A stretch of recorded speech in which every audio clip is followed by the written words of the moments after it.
Devil May Cry 5 is here, and we're going to go ahead and talk about it.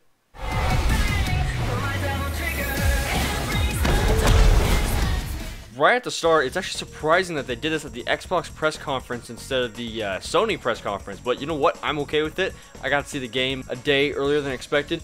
We open up the video with this guy that does a monologue for the 30 or 45 seconds of the video. I don't know who he is. Remember him? Maybe you guys can give me a little hint if you guys remember him at all, but I have no idea. But as the trailer continues, we see more of the actual people. There's more modern people inside of the game than there were in the last game, because this is, as far as I know, it's taking place right after the fourth game. We don't have very many details of the making of this video. I'm not really sure what this giant alien demon looking thing is. It might have something to do with Mundus, I'm not too sure. So, and then you see a bunch of army soldiers, which is really weird, because again, this is not really related to the fourth game, because the fourth game had a lot more fantasy when it came to a lot of its elements. So it might be taking place quite a bit after Devil May Cry 4, and if I remember correctly, that's before Devil May Cry 2 on the timeline. So I had a couple people commenting on my last video saying that, hey, it's possible that this is actually taking place after Devil May Cry 2. It's very possible. Now, this guy right here, I don't know who he is, but he looks like a villain to me. There he is again, just sitting on some sort of throne. That might be Mundus, or their take on him, because I don't think they ever really showed Mundus. And when I saw Capcom, speaking of which, that's when I knew it was Devil May Cry. I'm like, oh, right there, it's Devil May Cry. Wasn't even in my seat anymore at that point. Van came by, questioned if it was Resident Evil, and Van starts panning back. I'm like, no way, boys, it's here! So as the trailer continues, we go ahead, we see a lot of footage of Nero, and man, he's looking pretty good. Different take on him, less of the middle school skater hair style going on, more of a more cleaned up look. Here's a more up close look of her, and I'm not really too sure who she is, but she looks pretty skeptical when she's talking to Nero. He doesn't seem to trust her right away, so I guess we'll find out who she is as we play the game. So as the trailer progresses, we see this little robotic arm, which is more like a steampunk sort of thing than a demonic arm like he had in the last game. His moveset seems very similar to what it was in the previous game. I don't know what that is. So first time I saw that, I saw the clockwork, and that's what made me think that it was a whole new take on the game. But now as I'm looking at it, it's like a force field that's stopping the enemy, or like slowing them down so you can take care of them faster. If you guys have any idea what that little force field is, be sure to let me know in the comment section below.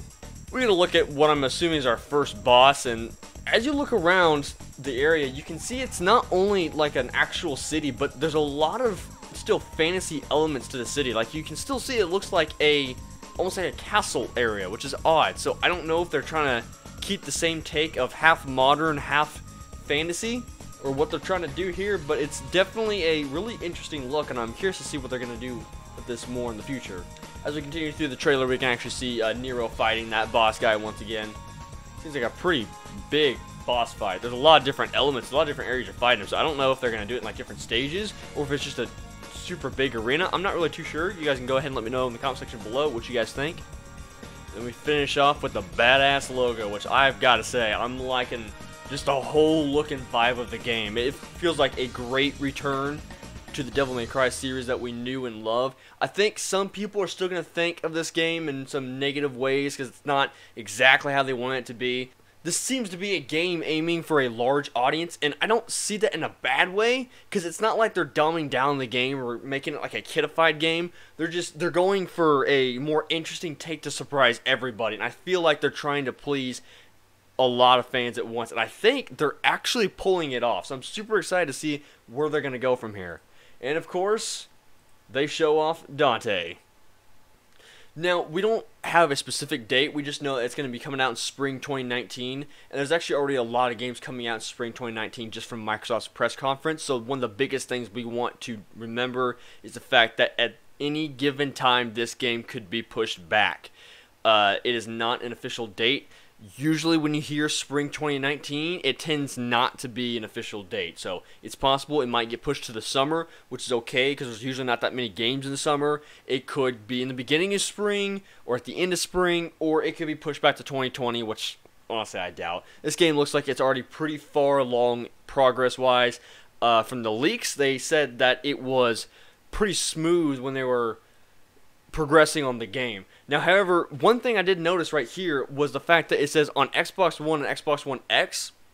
I haven't seen anything with Sony or PlayStation at all, which concerns me because I know there's a lot of fans of the Devil May Cry series that have played this game on the PlayStation. I'm pretty sure this game originated from the PlayStation, so I don't know if it is coming to PlayStation. I don't see why it wouldn't, but I'm seeing a lot of Xbox logos all around it. Here at the end screen, I don't see a PlayStation. Maybe they just did this because this is the trailer from the Xbox show floor. It's possible tomorrow they'll show it again on the Sony show floor, or possibly they'll talk to us later about all the platforms it's coming on. And yeah, really, that's all we got. That is my take on the Devil May Cry trailer. Let me know what you guys think in the comment section below. And if you like what you saw, hit the subscribe button so you can stick around, and hit that like button because it goes a long ways for me. So I want to thank you all very much for watching. I love you all a long time, but not a hard time. And I'll see you next time.